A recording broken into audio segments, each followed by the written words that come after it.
Relatives of alleged victims of extrajudicial killings continue to call for justice. Some of them, though, admit that this will be very difficult to achieve. They even believe that those responsible, including former President Rodrigo Duterte, may be spared from the charges.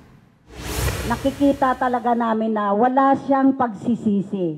Bagkus nararamdaman namin na nagmamalaki pa siya. Siyempre po dito sa atin, hindi naman talaga siya masasampahan ng kaso dahil marami po siyang kakampi.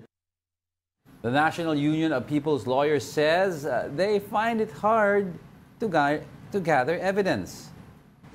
Walang tulong ang gobyerno, walang tulong ang pulis dahil pahirapan sa pagkuha ng mga dokumento na galing sa pulis. Kahit yan ay gunshot wound, ang pagkapatay ay lumalabas, died of natural causes.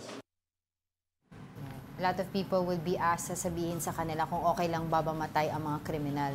Maybe most of them would say yes, pero hindi naman po ibig sabihin na kung ikaw ay yung nasa otoridad, pwede mo na kayang gawin yun. Ano? Kaya nga tayo merong batas na sinusunod. Kasi hindi tayo barbaric, diba? Kung gano'n ang pananaw natin, that's anarchy already in the making. In other words, babalik ba tayo sa Wild West when we take the law into our own hands na without due process? Kasi sometimes there are innocent people na piniprejudge as guilty. Yun ang danger. Yun ang dangerous. Diba? May mga bata, may mga biktima na hindi naman talaga sangkot dito sa drug war. Correct.